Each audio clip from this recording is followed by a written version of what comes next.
how you would make it through. Didn't know which way to go, didn't know what you would do. Confusion had your mind and doubt in your heart. Then you remind yourself that he knows the end from the start.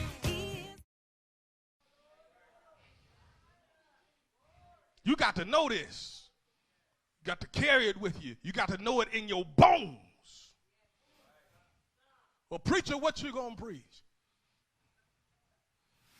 Today, I want to bring to you the subject, He's able, subtopic, Lord, hold my hand.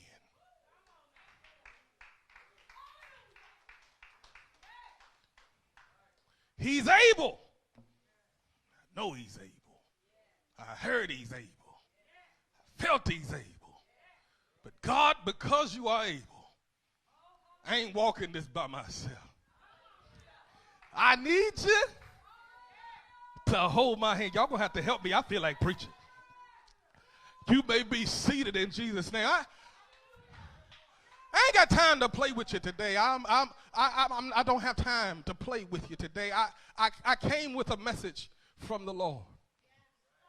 As I began to talk to God about what's going on in our church, in our homes, in our families, in our nation, everything that's surrounding us, all the transitions that we are going through, I began to ask God, God, it seems as if we are going through this alone, but I know that you are able to be a healer. I know that you are able to be a deliverer. I know that you are able to do whatever it is that I need you to do.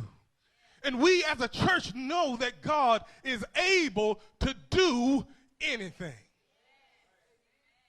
I said as a church, we know that God is able to do anything. They tell me, God can do anything but fail. But I want to tell you something. Sometimes it feels like God failed you. Sometimes it feels like God failed you because he didn't do what you wanted him to do in your time. And when God doesn't move in your time, when he doesn't act like you want him to act, sometimes we feel, God, you let me down. What do you do when you feel God let you down? When life isn't going the way you want it to go. When your hopes and dreams seem shattered and you say, God, where were you? Because every now and then we all have a Martha type of spirit. Lord, if you had been here, my brother wouldn't have died. Lord, if you were here, I wouldn't have had to go through this type of trial. Lord, if you were here, I wouldn't have had to go through this in my life. Where were you? We get frustrated in our own condition because we've tasted better and know better, but it feels like all is worse. Something to be said when you've had good steak. Watch this. I went to a steakhouse. I used to go to a steakhouse in Little Rock. Steak was tremendous, Brother Phillips. This thing was ridiculous. I'm talking 20 ounce of Angus, just perfect, seasoned to the T. And it was a good steak. And you got to stand in line to get the steak. And they cut the steak and show it to you before they start. Before they start, you go around the back and they go in the line and they say, this is the steak you want? Yeah, I want a piece of that one. It ain't even steak yet. It's just cow. They take the big knife and they get to start sharpening it. And they cut it off. And they put it on the grill right there in front of you. And they season it up. And they season it so much that when they put the steak on the grill, you can hear it. And it sucks all the seasoning from the bottom and it goes into the top of the steak. It's magic how they make that happen. After you get this steak and they fix it up for you, they bring the whole thing, the whole meal, they bring it out to the table. And when you cut into the steak, The steak is so tender, it feels like you're cutting through butter. You put the steak in your mouth and your eyes almost roll back into the back of your head because the steak is so good. Brother Philip, I'm telling you, this steak is ridiculous. So I know what it is to have good steak. The steak does not need steak sauce. I'm a firm believer that if your steak has to have steak sauce, you have a bad steak. That's just my personal preference. If you need steak sauce, your steak is bad. That's just how I feel. So I know what it's like to have good steak. And then I messed around and tried to eat steak at a place that wasn't known for steak. But I just felt like steak that day. And it's kind of like going to a barbecue shack asking for bologna. Or asking them to fix you some chicken. But they only serve barbecue. They probably could do chicken, but it's not really what they do. I went to this place that's known for breakfast, and I said, I'm going to try your steak. Now, I should have known something because the steak wasn't even on the menu. That should have been my first cue. They wasn't offering the steak. But I saw the refrigerator open and I saw a T-bone. And I said, why y'all not showing this to everybody? Why is this not on the menu? I want a T-bone. It's not on the menu, but we'll make it. I should have known then this was going to be a problem. They sent my steak out. They put it on the grill. I watched the man. No seasoning. He just took the meat, threw it on the grill.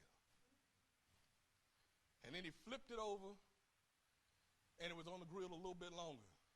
In my head, I said, I don't think that bad boy done. Because within 3 minutes, I had a steak on my plate. I know how to cook steak, and what I do know is you can't cook a T-bone in 3 minutes, not from the freezer.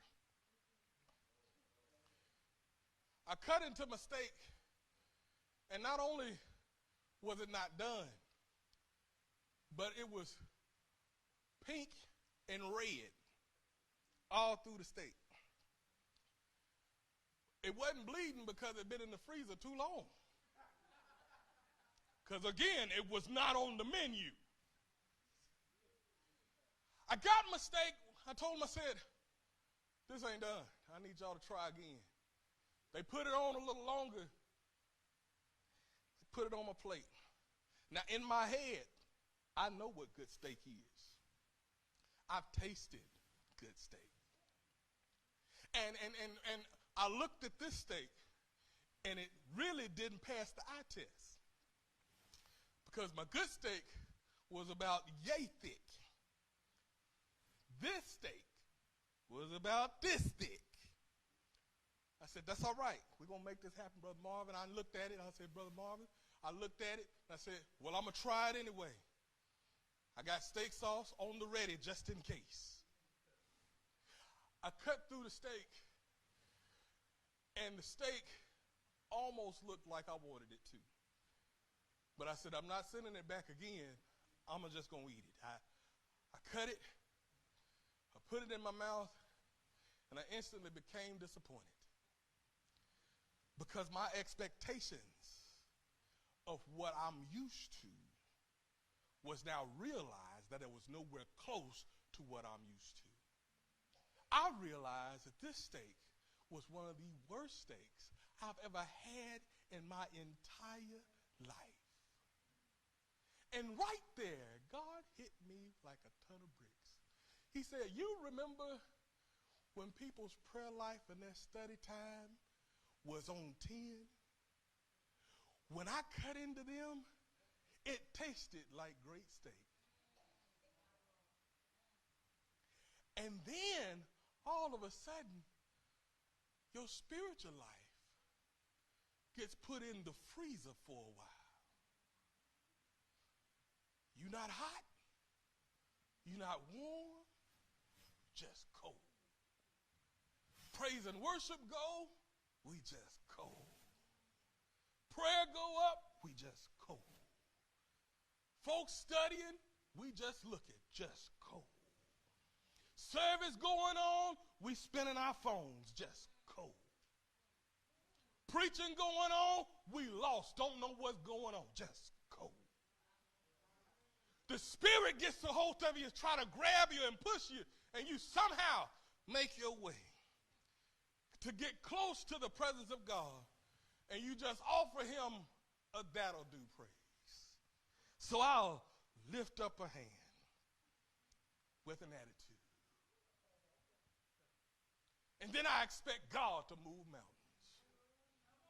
I offer a praise, but it don't get past the ceiling fan because my steak tastes like garbage to God. And I began to ask God, I said, why is this like this? He said, sometimes we know what it feels like to have great stuff, and then when stuff doesn't come like you're used to it, it makes you feel bad. I want us to know that when we don't praise and honor God like we're supposed to on a consistent basis, it makes God feel bad. It makes him disappointed in who we are supposed to be because he's called us for greater. He called us for better. He called us so that we could be a part of him. He knows what our goodness is supposed to be like. He knows what's great on the inside of us, but sometimes we give him a that'll do. And what I'm trying to get you to understand is God wants you to realize that every time you come to the house of God, it is your opportunity to meet the King of Kings and the Lord of Lords, to magnify the God of our salvation. That every time you walk through the door, the King of heaven is always here. He's always here to meet you, but sometimes you ain't ready to meet him.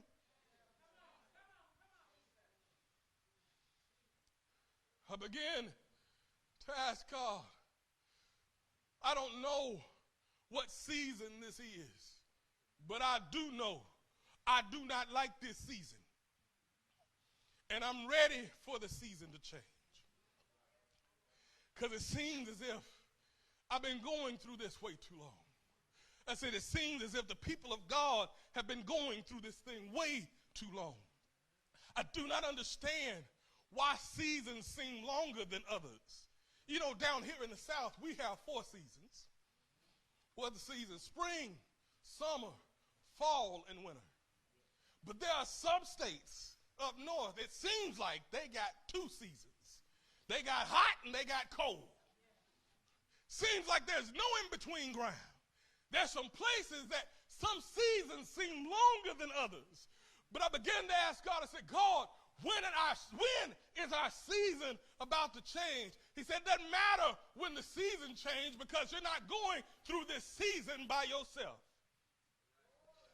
I said, God, but see, you don't understand. It feels like I'm going through this alone. I know it feels like there's some people that are going through this all alone. They're frustrated. They're tired. They're tired of getting up every morning, seeing the same thing and getting the same results, and nothing is happening in their life. People are tired. People are frustrated. He said, son, I'm able.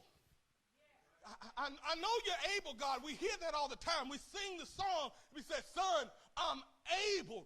What do you mean you're able? God, we are tired. We are frustrated. He said, I'm able to change your situation. I'm able to change your configuration. I'm able to change whatever it is that you're going through so that you can become better. You can become stronger. You can become mightier. You can have the ability to speak some things and stuff change in your life because I live on the inside. And if I'm on the inside, I'm able to bring a change. I'm able, son. So he sent me here to tell somebody that he is able, and you have to believe that he's able. Not just say the words, not just know, yes, I know he's able. You need to know that you know that you know that he is able to make a change in your life. But change Change takes work. Change takes work. Change takes a different mindset. Change makes you get uncomfortable. Folk don't like changing, but they want God to change. God, make a change in my life. But when things get uncomfortable, God, I don't like this. God, I need a change in my life. But when things start shifting and getting uncomfortable, God, I don't like this. Well, you asked me for change. You asked me for better. Sometimes I got to stretch you out of your situation. Sometimes I got to stretch you out of your comfort zone. Sometimes you got to break out of the bonds of what you know so that God can increase your faith. There's a song back in the day they used to sing, all in his hands. I put it all in his hands. All in his hands. I put it all in his hands. All of my burdens, all of my problems, what? Unanswered questions, I put it all, yes, I put it all in his hands. We sing the song, I put it all in his hands. And we put it in his hands and we take it back. I put it all. Take this back. God, you see my problem. You see, I'm frustrated with this. I put it all, but God, you see.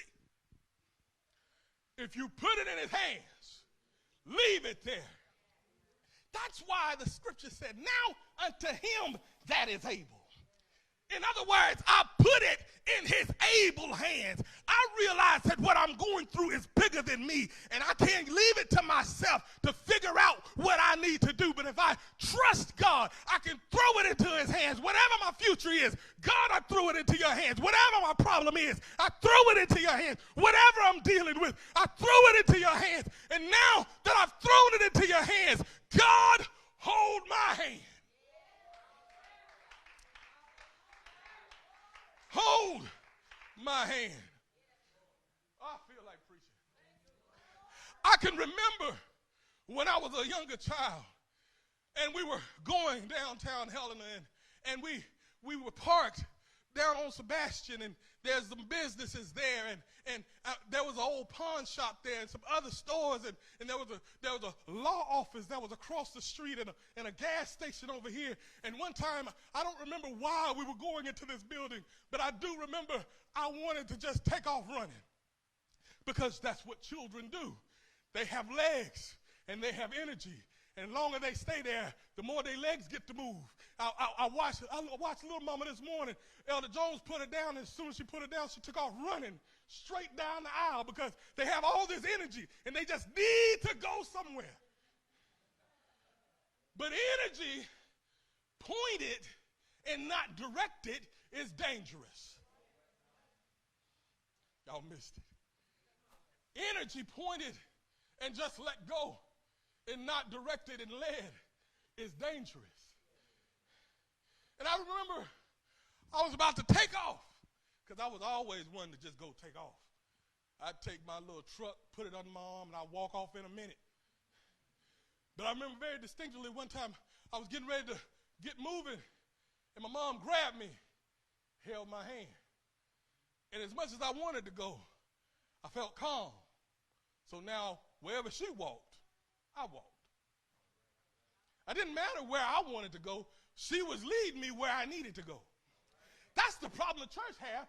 They have all this energy, want to do everything they want to do, and they won't hold God's hand that has the problem. He said, I'm carrying this. You just hold my other hand and let me lead you through this. I will carry you through your storm. I will carry you through your situation. I will carry you through everything that you need to go through. Just hold my hand. And so, God, I'm asking you, hold my hand. I don't need to go through this by myself. I do not need to be in this alone. I don't need to go through this. I know that you are able to carry me through. But, God, if you could just hold my hand through the midst of the storm. Hold my hand through the midst of this trial. Hold my hand through the midst of this financial difficulty. I realize that if you hold my hand, you will not let me go. You brought me too far for me to quit now. You brought me this far. You're not about to leave me. So I realize now that God has a way of bringing me through my trial, bringing me through my tribulation, And in just a little while, everything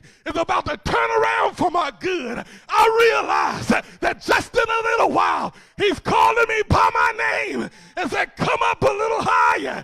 I got you by my hand. You won't slip out of this. Now unto him that is able to keep you from falling. I won't let you fall. I won't let you slip. You won't fall away because I got you. I'm turning it around late in the midnight hour. I'm going to turn it around. I'm going to work in your favor. It will not kill you. It will not take you out. But I've got power to hold you. I got power to keep you. I got power to put power in you. That there's a glory that's going to fall on you that'll make the devil quake in his boots. That when I step down the street, there's power that's holding on to me. That no matter what room I walk into, God's given me strength to overcome whatever it is. That whatever the devil says, I got power to tread on it. No matter what he bring up, I got power to be an overcomer. Well, Pastor, how can I be an overcomer? I got to open my mouth and tell somebody what God brought me out of, what he healed me of, what he delivered me from. God has brought me a mighty long way. Now unto him who is able to keep me from falling. You, oh God, hold my hand. I won't let go. Don't let me go. I got to keep on until you bless me. I got to keep on until I come out of this thing. I'm coming out with my hands lifted, with a praise in my mouth and a praise in my soul, that no matter what, I'm victorious.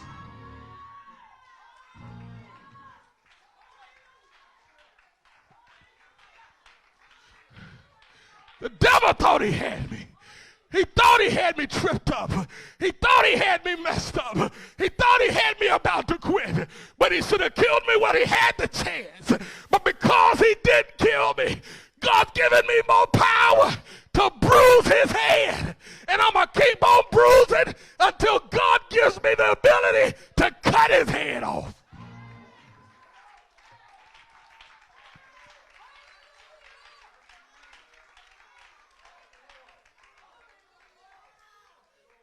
I'm going to bless him until joy springs back on the inside. He said exceeding joy. Exceeding joy. That's joy that overflows. That means depression has got to leave. That means oppression has got to leave. That means anything that the enemy's putting in your mind, not letting you be like God, has got to leave, because it's exceeding joy. It's bubbling up.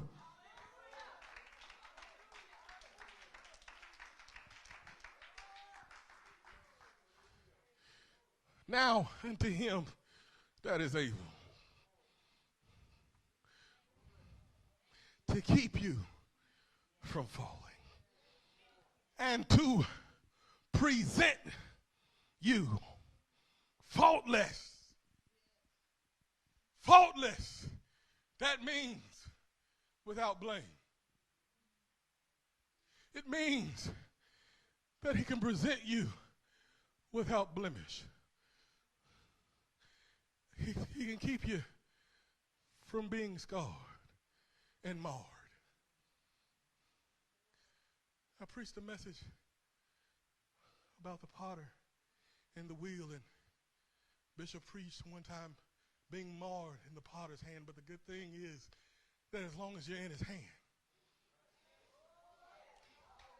it doesn't matter how messed up you may have been. It doesn't matter how limped over you may have become, as long as you're in his hand. God, hold my hand. As long as I'm in his hands, he can reshape me and remold me and remake me to what he wants me to be. So that when I'm done, I can stand on my own and be the vessel that he wants me to be. It's not his intention just to sit me on the shelf. It's his intention for him to use us for his glory. See, we've all, been in the country one time or another, and I don't pretty much know a person that has lived in the country who has not at one time in their life or another drunk water out the water hose. I ain't going to embarrass you. There might be some in here that has not drinking water out of a water hose. If you have not drinking water out of a water hose, I feel bad for you. Your childhood has been horrible because everyone has had the opportunity on a hot summer day, especially back in the day when the parents just wanted you out the house and say, do not come back here until dark because y'all driving me crazy. See, they didn't tell you that part. It was once you left that they said, y'all driving me crazy. So they say, get out. Go play. Go outside and play. They said, go outside and play because you driving them nuts. You're outside all day. You running, playing ball and tag and jumping rope and skipping and doing all kinds of stuff. And you get parched all in your throat. And you look at the door and you hear the words, don't you come in this house. Be running inside this house. Or my personal favorite, you're trying to cool all outdoors, man.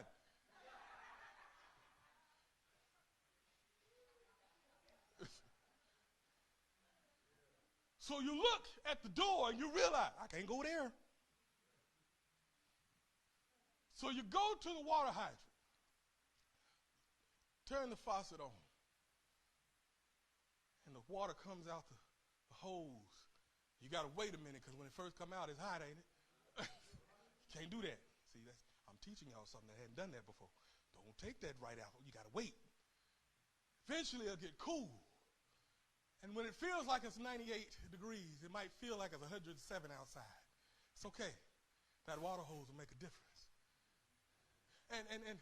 And when we first started, we get that hose and you just pour it like this and you just kind of drink out the side of it. Water going this way, you drinking out the top. Water going this way and going this way. And everybody's happy. Everybody getting some of the water hose. There comes a time as you get older, you don't want to drink out the water hose. You would prefer a more civilized way to drink your water. Civilized people use cups and glasses. Or if you're a teenager, big old mugs.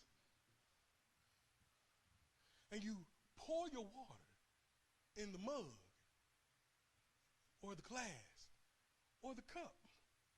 It could be any size, but the thing is, it's a container to hold. Not only does it hold, but it gives you the ability to pour out of. Can I tell you something? Somebody had to make that glass, that cup, that mug. It had to be molded into individual sizes and spaces. It had to be dealt with by someone's hands until it was perfected to be a usable vessel. What God sent me here to tell you is, I'm holding your hand so that when I finish making you, you can hold an anointing that can serve somebody else.